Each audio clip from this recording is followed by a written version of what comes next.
ओम शांति। ओम शांति। आज की तारीख है 17 सितंबर 2021। साकार महावाक्य। बाबा कहते, मीठे बच्चे, इस देह भान से मर जाओ।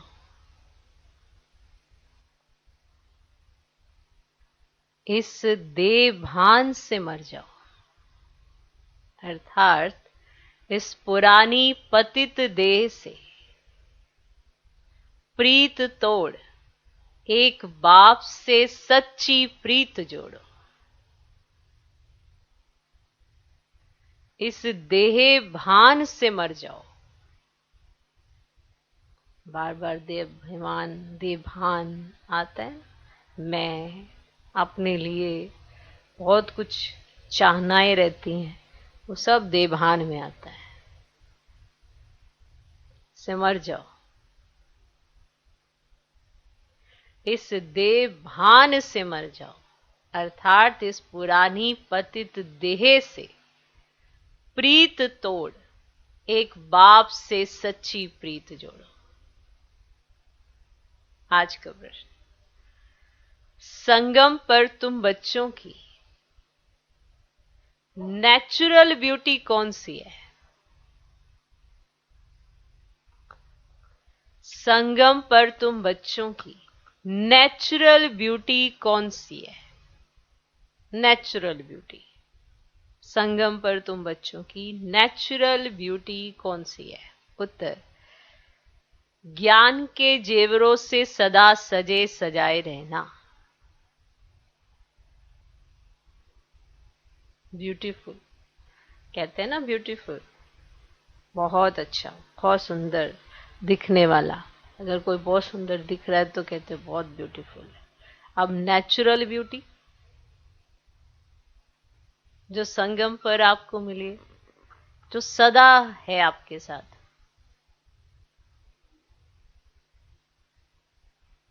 ज्ञान के खजाने आपकी बुद्धि में है ना, अगर वो आपके जीवन में दिखाई देते हैं तो आपकी नेचुरल ब्यूटी है। आपको भी दिखेंगे, दूसरों को भी दिखेंगे, दूसरे भी कहेंगे हाँ ये बहुत गुणवान है, ये बहुत ब्यूटीफुल है, इनकी ये नेचुरल ब्यूटी है। अगर अंदर कुछ होता है ना तो चेहरा भी वैसे ही होता है, डल डल सा। अगर अंदर खुशी होती है तो चेहरे पे चमक होती है। ये तो मानते ही हो ना। जैसे बाबा कहते हैं, जैसे कोई कुछ होता है, कोई प्रोग्राम होता है, कोई कन्या की शादी होने वाली, तो कितनी माना चमकने लग जाती है, उसका चेहरा चमक जाता है, क्योंकि अंदर से वो खुश होती है। तो जब अंदर से खुश होगा वो बाहर से ब्यूटीफुल होगा, चमकेगा। और अगर आप ज्ञान रत्नों से सजे सजाए हो, वो जेवर आपने पहने हैं, तो आप सदा सजे सजाए माना ब्यूटीफुल हो। ये आपकी नेचुरल ब्यूटी है। क्या है?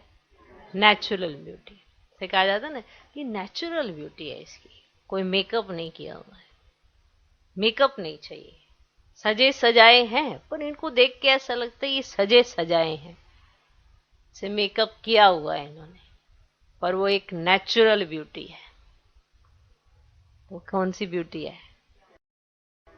ज्ञान के रत्नों से, ज्ञान के जेवरों से सजा हुआ आत्मा माना जब ये दिखाई दे तो कैसी ब्यूटीफुल लगेगी। कैसे लगेगी? ब्यूटीफुल। तो ज्ञान के जेवरों से, तो ज्ञान के जेवरों से सदा सजे सजाए रहना, यही तुम्हारी नेचुरल ब्यूटी है। संगम पर इससे तुम ब्यूटीफुल हो। ये नेचुरल ब्यूटी है। जो ज्ञान के जेवरों से सजे हुए रहते हैं उनका चेहरा खुशी में फूल की तरह खिला रहता है। अब जिसका चेहरा खिला होगा वही ब्यूटीफुल लगेगा ना।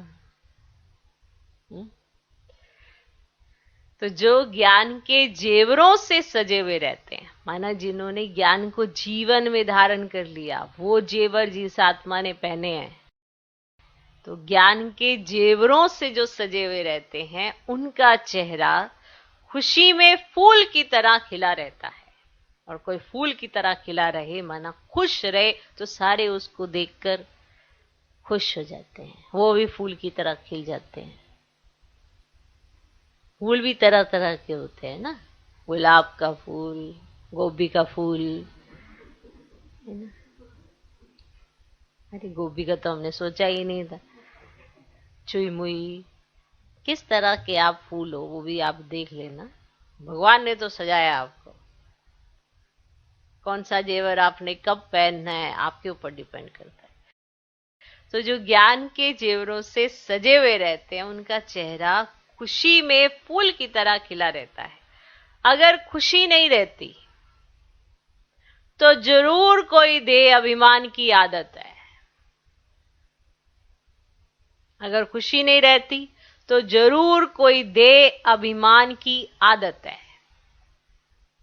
माना बार बार आपकी खुशी का गायब होना, इसका कारण कोई और नहीं, आप स्वयं हैं। और ये जो मान लेता है वही अपनी खुशी को जाने नहीं देता है। ठीक, आपके घर में बार बार कोई एक ही इंसिडेंस होता रहे तो कोई नहीं, दुनिया ऐसी है, दुनिया खराब है, तो लापरवाही तो कहीं आपकी होगी ना, तो बार बार एक ही इंसिडेंस हो जा रहा है। तो अगर बार बार आपकी खुशी जा रही है तो उसका कारण आपकी देह अभिमान की आदत है। आपके देह अभिमान के कारण आपकी खुशी चली जाती है और फिर उसका दोष आप किसी के ऊपर भी लगा दो। कलयुगी है ना, तो कलयुग में यही करते हैं, अपनी गलती दूसरों पर डाल दो, यही तो होता है। तो अगर खुशी नहीं रहती तो जरूर कोई देह अभिमान की आदत है।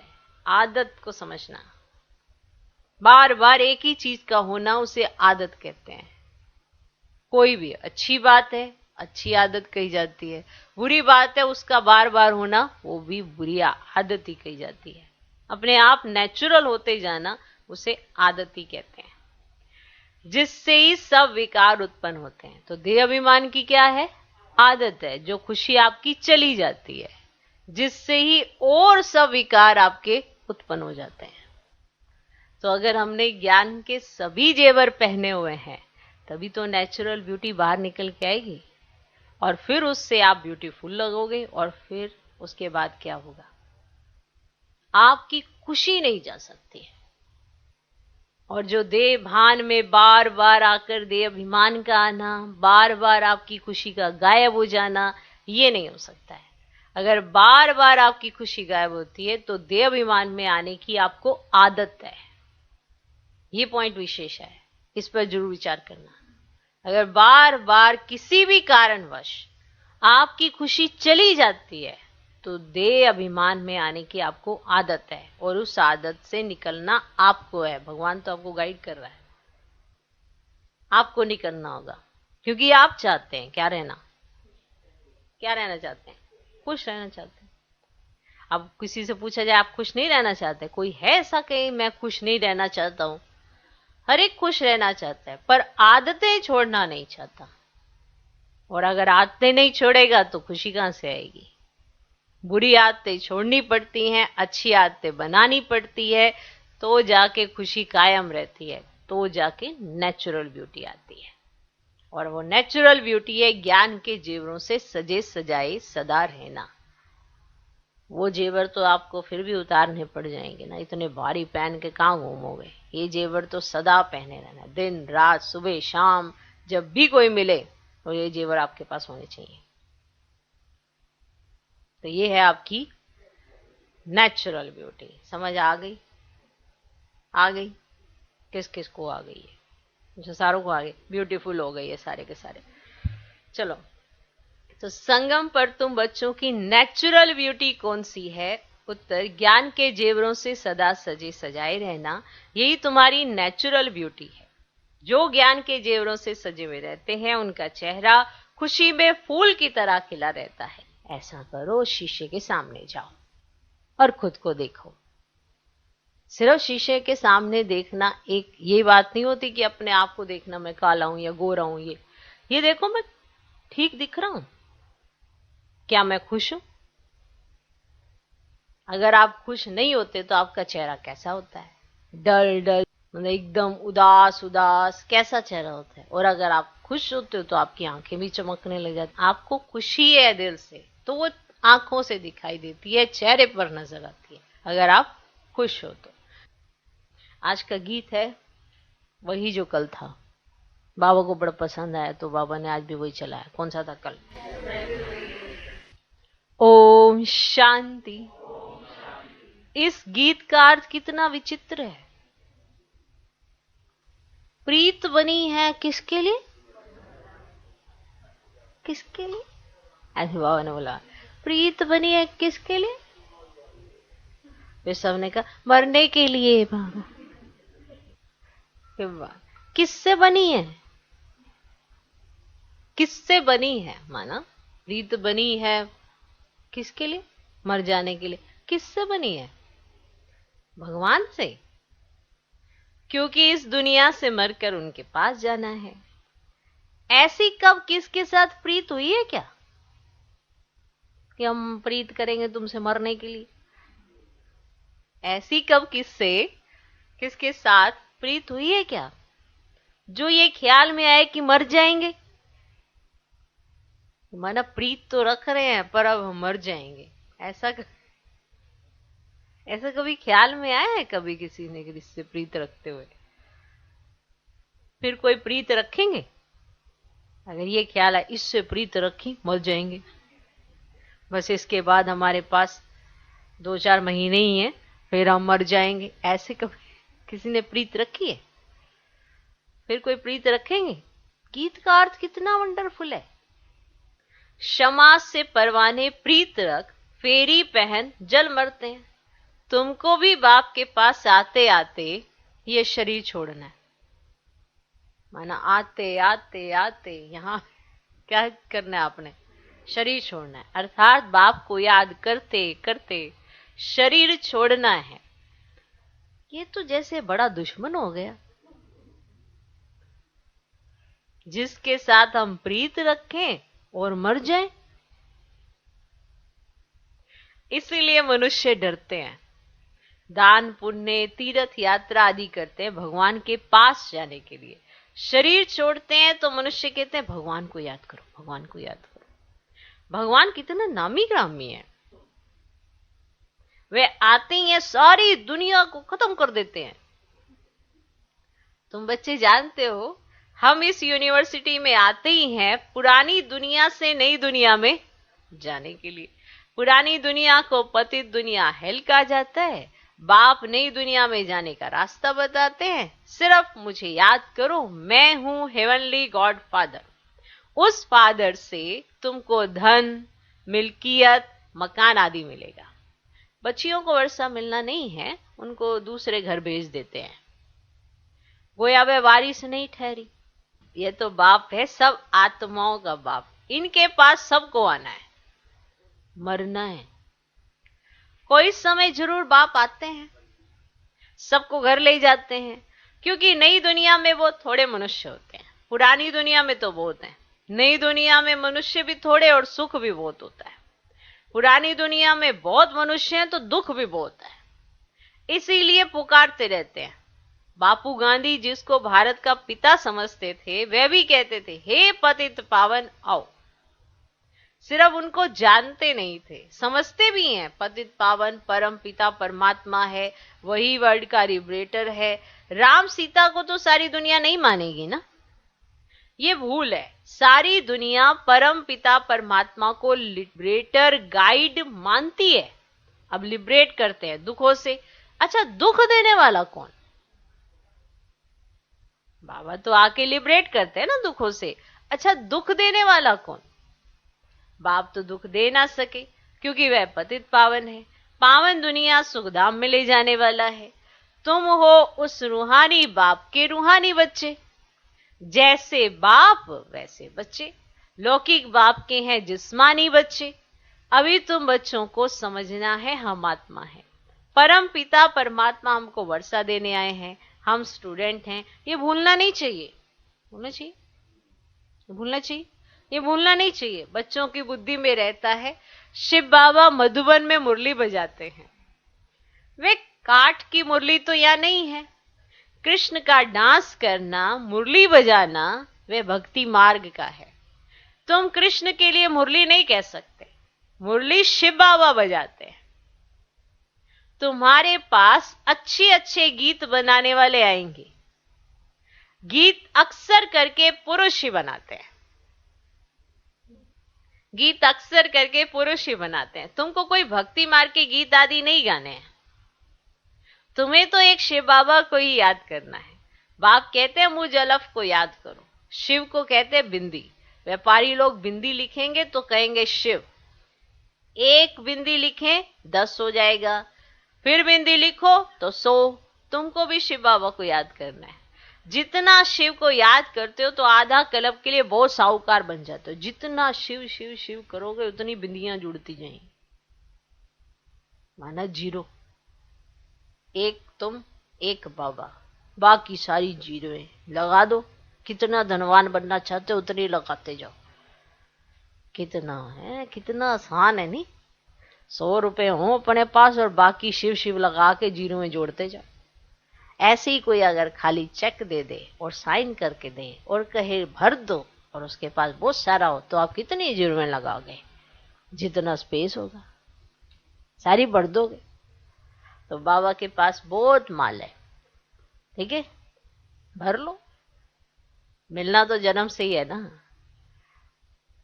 तो अभी अपना वर्षा जितना चाहो उतना जमा कर सकते हो, क्योंकि जन्म मिलते ही आपको सब मिल जाना है। मानते हो? बढ़तू हो जाओगे।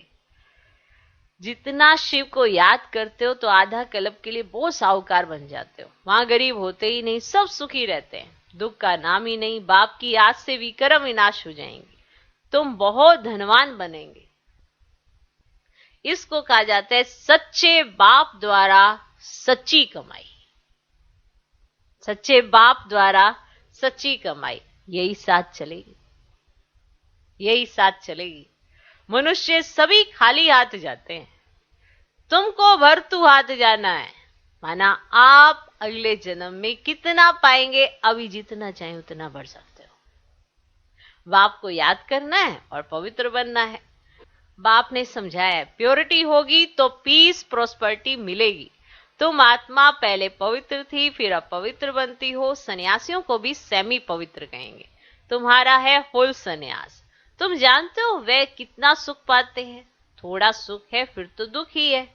वे सब है भक्ति मार्ग। भक्ति मार्ग में हनुमान की पूजा करो तो उसका दीदार हो जाता है। चंडिका देवी का कितना मेला लगता है, उनका चित्र भी होगा। जिनका ध्यान करेंगे वह तो जरूर सामने आएगा ही, परंतु उससे क्या मिलेगा? अनेक प्रकार के मेले लगते हैं क्योंकि आमदनी तो होती है ना।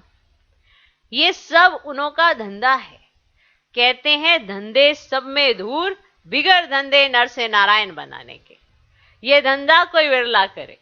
बाप का बनकर सब कुछ देह सहित बाप को दे देना है, क्योंकि तुम जानते हो हमको नया शरीर चाहिए। बाप कहते तुम कृष्णपुरी जा सकते हो, परंतु जब आत्मा तमो प्रधान से सतो प्रधान बने। कृष्णपुरी में ऐसे नहीं कहेंगे कि हमको पावन बनाओ। यहाँ सब मनुष्य मात्र पुकारते, हे लिबरेटर आओ, इस पाप आत्माओं की दुनिया से लिबरेट करो। अभी तुम जानते हो बाप आया है हमको अपने साथ ले जाने। वहां जाना तो अच्छा है ना। मनुष्य शांति चाहते हैं। अब शांति कहते किसको है यह नहीं जानते। कर्म बिगड़ तो कोई रह ही नहीं सकते। शांति तो है शांति धाम में। फिर यह शरीर लेकर कर्म तो करना ही है, करना है।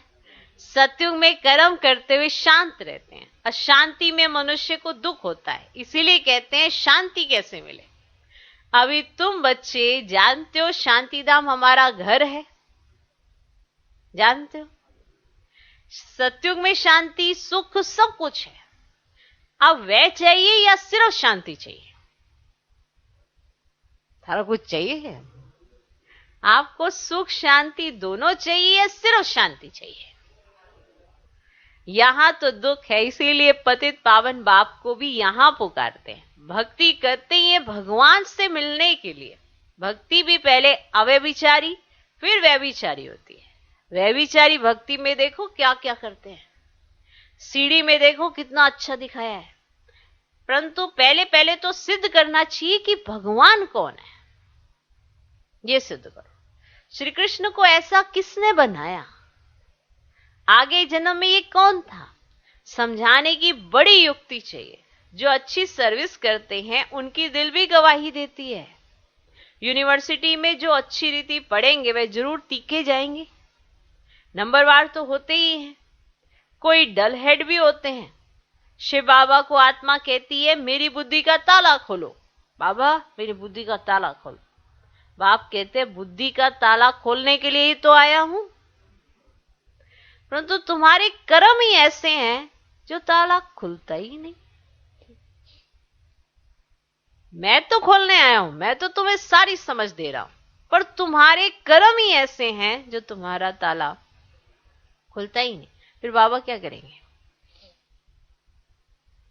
बहुत पाप किए हुए हैं, अब बाबा उनको क्या करेंगे? टीचर को कहेंगे ना हम कम पढ़ते हैं, टीचर क्या करेंगे?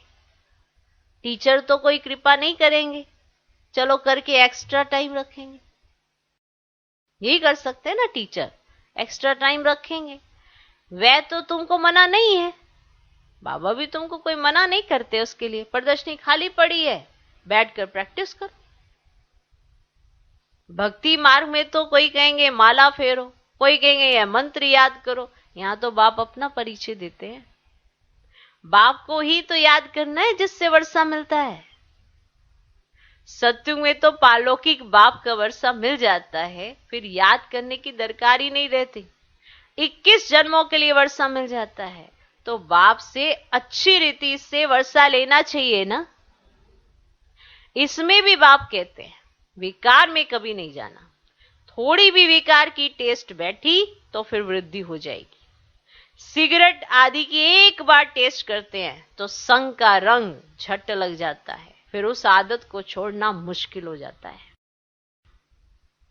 बहाने कितने करते हैं।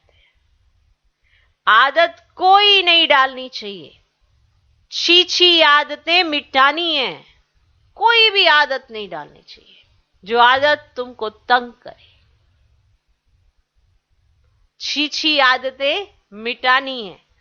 बाप कहते जीते जी देह का भान छोड़ो, मुझे याद करो। देवताओं को भोग हमेशा पवित्र ही लगाया जाता है, तो तुम भी पवित्र खाओ।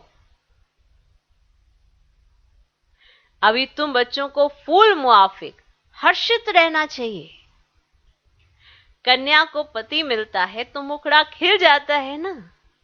अच्छे जेवर आदि कपड़े पहनती है तो चमक उठती है, चमक उठती है। अभी तुम तो ज्ञान के जेवर पहनते हो, तो तुम्हारे में कितनी चमक होनी चाहिए, ऐसे चमके चमके से नजर आने चाहिए, झिलमिले झिलमिले, है ना। अब सोचो यहां पे भी जब मूर्तियों को ऐसे वो चमकीले से कपड़े और चमकीले से जेवर पहनाते हैं ना, तो कितनी चमक चमक सी ऐसे उनके ऊपर से दिखाई देती है। ऐसे वहां पे भी चमक चमक, लाइटों की जरूरत नहीं है, इतने जेवर ऐसे चमक चमक के ऐसे हल्के होंगे। वैसे भी वो सोना हो प्योर तो वो हल्का होता है, अब प्योर सोना कहाँ से, वो तो ऐसे ही हाथ लगाओ तो यहाँ के तो वैसे ही आत्मा इतनी चंचल है, ऐसे हाथ लगाए तोड़ देंगी, इसलिए उसमें खाद डालनी पड़ती है ताकि स्टेबल रहे। मानवृत्ति ऐसी होगी ना, क्या कर सकता है भैया।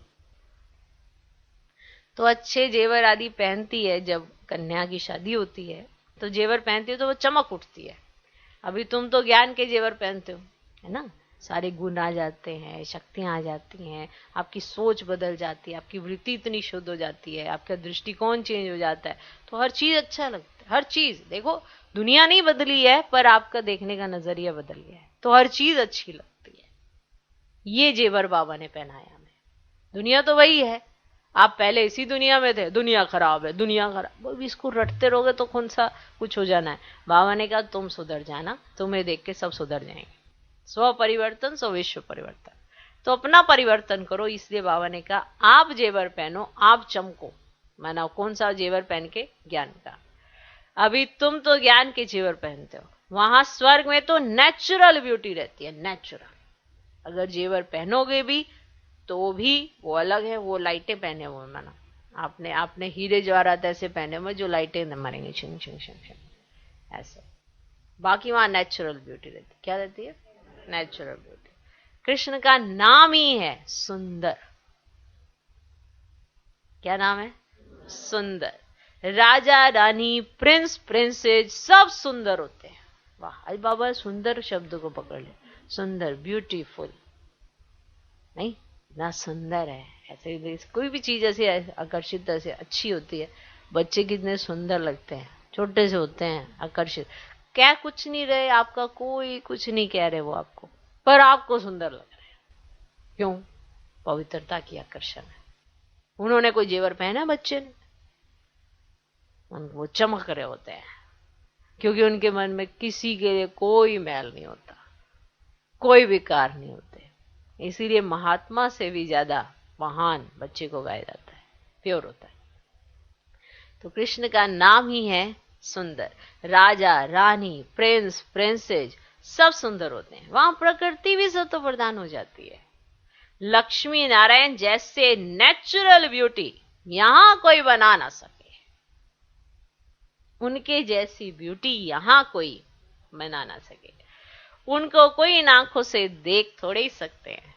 हाँ, साक्षात्कार होता है, परंतु साक्षात्कार से कोई हूबहू चित्र बना थोड़े ही सकेंगे।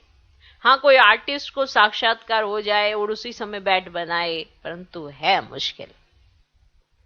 तो तुम बच्चों को बहुत नशा रहना चाहिए। अभी बाबा हमको लेने लिए आए हैं, बाबा से हमको स्वर्ग का वर्षा मिलता है। ये हमारे 84 जन्म पूरे हुए। ऐसे ऐसे ख्याल बुद्धि में होने से खुशी होगी, विकार का जरा भी ख्याल नहीं आना चाहिए।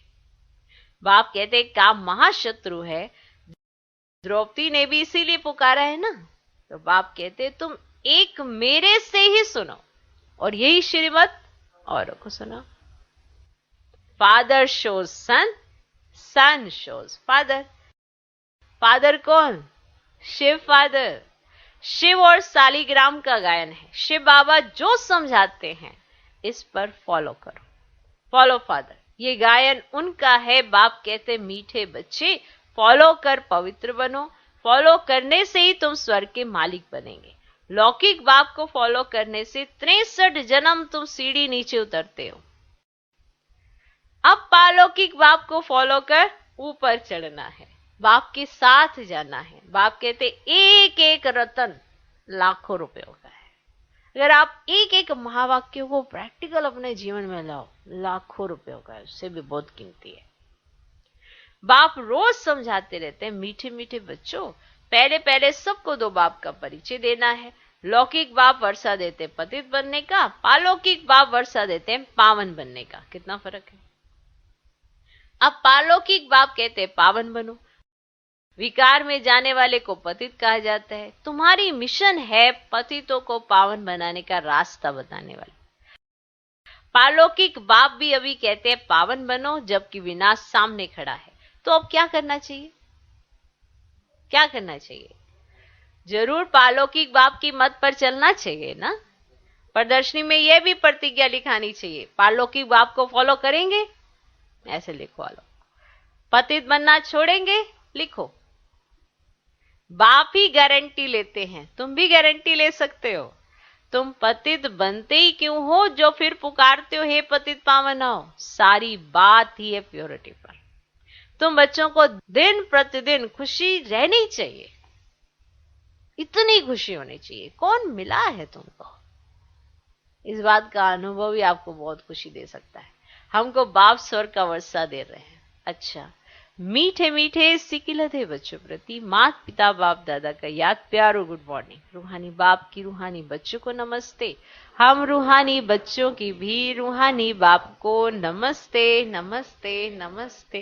Good morning good morning good morning. धारणा के लिए मुख्य सार। पहला पॉइंट,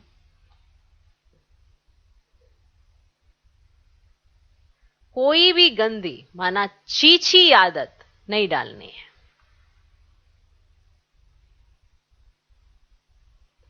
कोई भी गंदी माना छीछी आदत नहीं डालनी है। जीते जी देह का भान छोड़ना है। जीते जी दे का भान छोड़ना है, फूल मुआफिक हर्षित रहना है, फूल मुआफिक हर्षित रहना है, कोई भी गंदी माना छी आदत नहीं डालनी है, जीते जी दे का भान छोड़ना है, फूल मुआफिक हर्षित रहना है। दूसरा पॉइंट, पालौकिक बाप को फॉलो कर पावन बनना है, पालौकिक बाप को फॉलो कर पावन बनना है, उनकी श्रीमत पर चलने की प्रतिज्ञा करनी और करानी है, उनकी श्रीमत पर चलने की प्रतिज्ञा करनी और करानी है।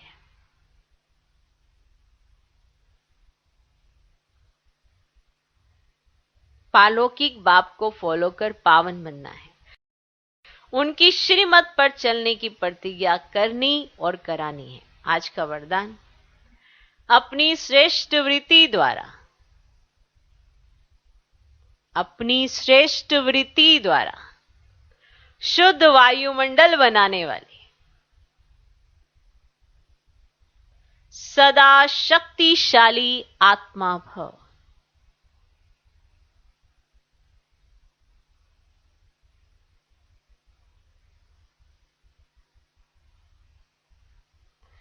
अपनी श्रेष्ठ वृत्ति द्वारा शुद्ध वायुमंडल बनाने वाली सदा शक्तिशाली आत्मा भव। जो सदा अपनी श्रेष्ठ वृत्ति में स्थित रहते हैं, वे किसी भी वायुमंडल वाइब्रेशन में डगमग नहीं हो सकते, जो अपनी वृत्ति में स्थित रहते हैं। क्लियर? समझ में आ गया? जिनकी वृत्ति शुद्ध है, वो भले कितने भी अशुद्ध वायुमंडल या वाइब्रेशन में चले जाएं, वो कभी उसको दोष नहीं देते, क्योंकि उनकी खुद की वृत्ति इतनी शुद्ध है कि उन्हें कोई फर्क ही नहीं पड़ता। उनकी खुद में इतनी शुद्धता है कि बाहर आसपास क्या हो रहा है उन्हें कोई फर्क नहीं पड़ता। बहुत जबरदस्त पॉइंट है, इस पर विचार करोगे तब समझ में आएगा। जनरली क्या होता है कि कई बड़े दोष निकालते हैं, यहां का वायुमंडल ही खराब है, यहां के वाइब्रेशन ही अच्छे नहीं है, इसलिए मेरे साथ ऐसा हो रहा है। फिर हम क्या हैं? अगर हर चीज का वायुमंडल वाइब्रेशन ही हम पर असर करने लग जाएगा तो फिर हम हैं क्या? फिर हम क्या हैं? तो फिर कुछ भी नहीं। फिर तो आप पूरे विश्व में किसी कोने में जाओगे तो वहीं के हिसाब से डलने लग जाओगे, फिर इधर किधर जाओगे फिर वहीं से आपसे डलने लग जाओगे। फिर आपने क्या सीखा, क्या पाया, क्या समझा? आपकी वृत्ति में तो इतनी स्थिरता होनी चाहिए ना कि बना जहां पे भी आप जाओ आप वैसे ही रहो जैसे मधुबन में हो। जैसे आप यहां फील करते हो, आप किसी भी कोने में चले जाओ आप वहां पे भी वही फील करो। आप कभी ये कह ही नहीं सकते कि वहां के वाइब्रेशन की वजह से मेरी स्थिति खराब हो गई, वहां के वायुमंडल की वजह से मेरी स्थिति खराब हो गई। किसी की वजह से हमारी स्थिति खराब नहीं होती है। स्थिति खराब होने का कारण हम स्वयं होते हैं। जिस दिन आप ये मान लोगे उस दिन दूसरों पे दोषारोपण करना बंद कर दोगे, और जिस दिन ये बंद करोगे उस दिन खुद का परिवर्तन शुरू हो जाएगा। तो जो सदा अपनी श्रेष्ठ वृत्ति में स्थित रहते हैं वे किसी भी वायुमंडल वाइब्रेशन में डगमग नहीं हो सकते। वृत्ति से ही वायुमंडल बनता है। यदि आपकी वृत्ति श्रेष्ठ है तो वायुमंडल शुद्ध बन जाएगा। कई वर्णन करते हैं कि क्या करें, वायुमंडल ही ऐसा है, वायुमंडल के कारण मेरी वृत्ति चंचल हुई। यहाँ का वायुमंडल ऐसा है इसलिए मेरी वृत्ति में ऐसे चंचलता आ रही है, वायुमंडल ऐसा। तो उस समय शक्तिशाली आत्मा के बजाय कमजोर आत्मा बन जाते हैं। किसी का भी मुझ पर प्रभाव हो गया तो फिर मैंने क्या किया, फिर मैंने क्या कमाया भाई? ओके, तो उस समय अगर आपकी वृत्ति चंचल हो रही है तो उस समय आप शक्तिशाली आत्मा के बजाय कमजोर आत्मा बन जाते हैं। लेकिन वर्त की स्मृति से, माना आपको यह प्रतिज्ञा तो याद रहनी चाहिए ना कि मैंने क्या प्रतिज्ञा ली हुई है। वर्त की स्मृति से वृत्ति को श्रेष्ठ बना दो तो शक्तिशाली बन जाएंगे। ओके, आज का स्लोगन, गुणमूर्त बनकर सर्व को गुणमूर्त बनाना ही महादानी बनना है। गुणमूर्त बनकर सर्व को गुणमूर्त बनाना ही महादानी बनना है। ओके, ओम शांति